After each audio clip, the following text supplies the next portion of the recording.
Today we're going to be planting some geranium seeds, checking on how the Coleus have sprouted, and I'll give you an update on what's going on with all the snow we have and the plants in the shed. Hi everyone, it's great to see you. The first thing we're doing today is going to be planting up 2 trays of geranium seeds. So the other day I started my Coleus with you with these paper pot inserts and got them all set. Now when I finished, I said I had done 6 trays of 50 cells each, and I just read that these are actually 55. I was watching Erin on The Impatient Gardener and she mentioned that, and I thought, oh, I didn't even realize we've gone from 50 to 55. So actually we have, what, 360 little Coleus that we've planted. Oh my goodness, we are not doing nearly as many of the geraniums. I have 3 different types of geraniums that I'm going to show you. And oops, I forgot, you got to put the dirt in before you take the little white spreaders out. So let me do that while I talk to you. In here I have my general seed starting mix. I'm using the organic Espoma one. No, the organic Coast of Maine seed starter mix, and I've added water to it to dampen it already. Now, last year was my first year growing geraniums, and sure enough, just like everybody says online, they were right. They are very slow to get going. So yes, we have a foot of snow still outside. We are getting more snow later this week. I look at these people who are posting online who are like, oh, winter's over, it's spring. And then I go out and it's so cold and so snowy, but at least I feel like we're getting closer with the seed starting. Sure enough, geranium seeds are going to take about 4 months before they bloom. And I really want them starting to bloom right when I put them outside. So we are exactly at the 4-month period. You know, they say to sow them between 12 and 16 weeks before your last frost date. So we're really at that 16 weeks. It should be perfect. If you want to wait though a little bit longer and you're in my zone, you certainly can. But be thinking if you're zone 6B and your frost date is going to be mid-May like mine, that you should be thinking geraniums if that is the way you are going. So I'm just tapping in the mixture here so that it's pretty full. Okay, and now that it's tapped in, I can take off my little, oops, I need a little more in here and a little more on this side. Those are the 2 corners that I seem to miss with this. Okay, I can take these off and switch and get my other tray ready now. Okay, so 55 cells right there, and we'll do 55 cells here. If you choose to do yours 3 months or 12 weeks before your last frost date, they might not be ready to bloom right when you put them out, which probably is fine. There's a lot blooming at that time. I just get very impatient and I want to see those blossoms as soon as possible. When I did this last year, I actually had 2 throw out their first blossoms when they were still in here under the grow lights, and that was perfect, so I got them right out. I also found that I needed to feed them. Once my geraniums, the Coleus are tough. Like I do feed them, but they don't really need it as much. My geraniums really did need some plant food. They needed to be potted up more. They needed to be not overwatered, which was a problem I had last year. So I'm hoping to make that not happen this year. We'll see. I was giving them lots of love.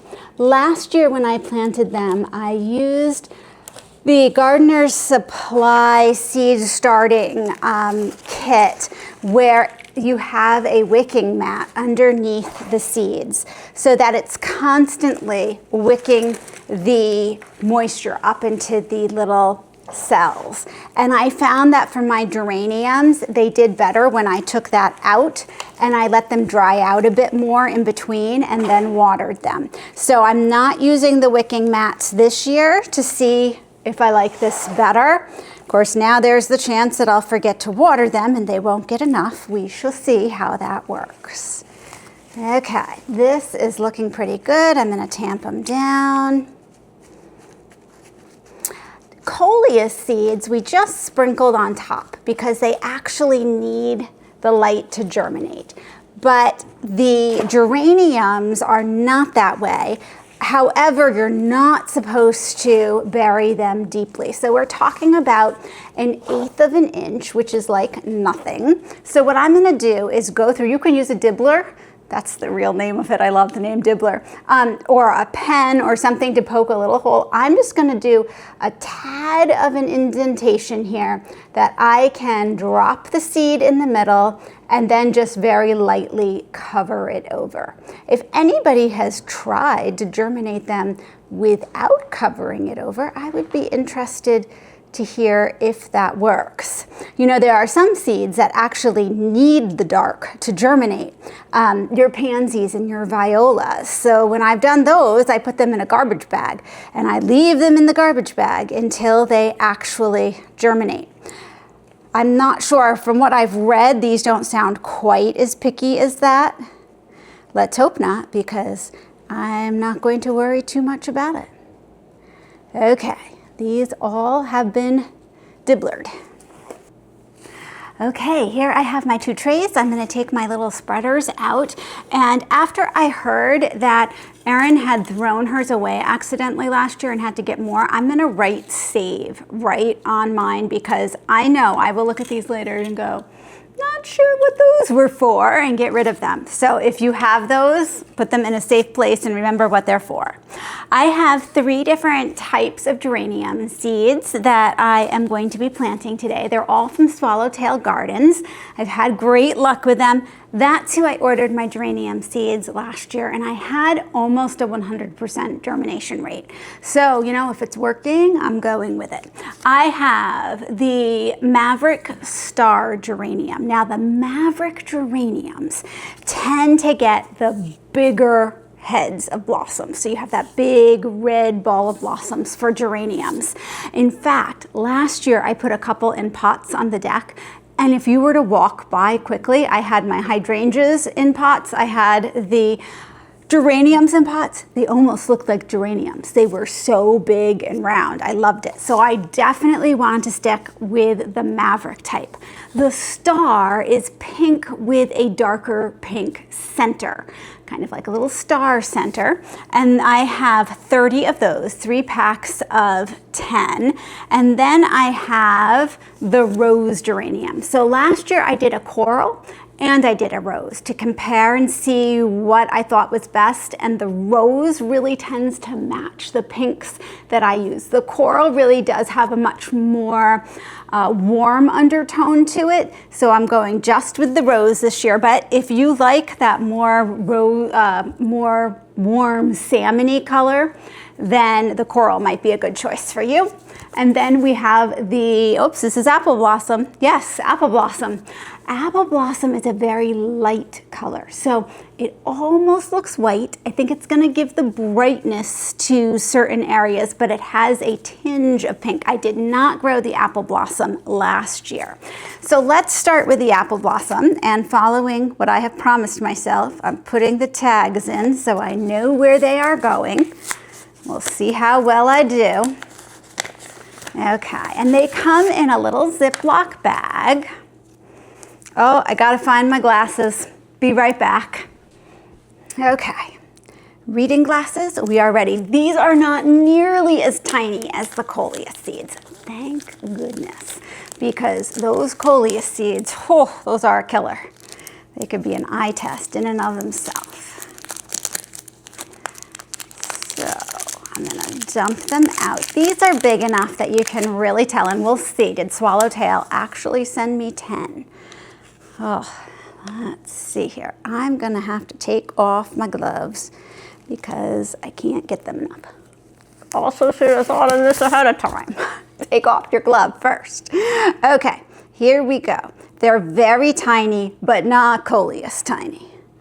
One in the center here. They also, the Coleus, unless they put that nice little coating around them, are black. So you really can't see them as you dump them in. These, oops, and I just got two in there. These are more of a yellowy, orangey, brownish color. So they do stand out more. Okay, there's 7, 8, 9, 10. Oh, they sent me an extra 11. I love it. Okay, it might make it more confusing for me though. And I'm just going to gently brush, I'm not even really tamping it down much, the cover over this. Okay, so I'm gonna plant up the rest, then I'm gonna bring you downstairs to show you how the Coleus are doing and explain to you how I'm gonna get these little guys to grow terrific. I got all of the geranium seeds planted up. There were 11 seeds in each pack, which was labeled as it's supposed to be 10, so that was very nice. Thank you very much, Swallowtail Seeds. And I have this tray up here and the tray down the bottom, all geraniums, all labeled, a total of 99 geraniums. I feel a little incomplete not having reached the 100, but 99 is what it's going to be. So I did end up ordering more humidity domes. I had used the ones that look kind of weird because they went through the dishwasher on my Coleus and it just wasn't keeping it airtight enough to really get, you want the dripping condensation to keep the moisture in. So I went on to Amazon, just, you know, put a message in the comments below if you want me to send you the link. I ordered a set of 10 of them. So I'm going to put these right over our geraniums. Okay, there's one and there's two. This is cool because once they begin sprouting, you can dial this to let in some air. Either you need to have something like this where you can let in some airflow, or you need to take those humidity domes and just sort of tip them to the side a bit so that some air gets in the sides. But you do want airflow once they germinate. Okay, the geraniums are done. Let's see how the Coleus are doing. Here is our first tray of Coleus. And as I take it, I sort of shake it back on it. Okay, now let's look and see if we have any germinations. No, and this is why. It did not, oh, hold it, we have one. Right there, I see him. Oh, good, okay.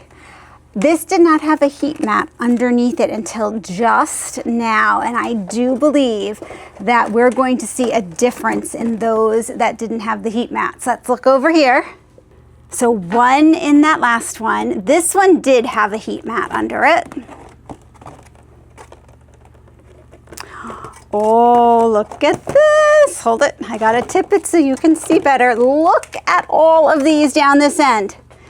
Oh my goodness, and a whole bunch here. This end, not quite as much, different varieties. How did I get this many seeds? It happens every year. There's like 10 seeds in one. Oh my. Oh well, we'll just separate them out. I'm glad they're sprouting. Now notice these little leaves all look the same. Let's come down below. Because these are just those initial cotyledons. The next set of leaves will have some color to them. Oh, look at this. We got some over here germinating. They're looking good. Now I can tell in here it looks a little dry. So when I check on them, and I check on them once a day, sometimes more if I just want to check on them. This is when you know, give them a little spritz if you're seeing any dry areas. Okay, let's put the lid on here. Okay, I did order more heating mats and just put them under today. We're gonna go down further. Moving down, oh, look at this. Okay, I'm gonna try to show you. We have some germinations here. It looks good. Notice there's a little white fluff here. This is a mildew. It's very, very common, especially when you're going in and you're spritzing the top. Once I start watering from underneath, that won't be as much of a problem. If you added vermiculite to the top, you might be able to keep that down a little bit. So once I sign off with you, I will flick the switch and I will have our grow lights come on. Now, once they start to sprout, so I'm going to wait another day or two for the Coleus, and then I'm going to take the heat mats away and I am going to put them on a cycle of 16 hours, 18 hours of light on, 6 off. That's after they sprout, and I would say after pretty much all of them sprout in the tray. That will allow me to, move the heat mats to new trays if I need to, but I'm very excited. While they're sprouting, I have the grow lights on 24 hours a day. It's so much fun to see little bits of green start. Thanks so much for joining me, and I'll see you in the next video.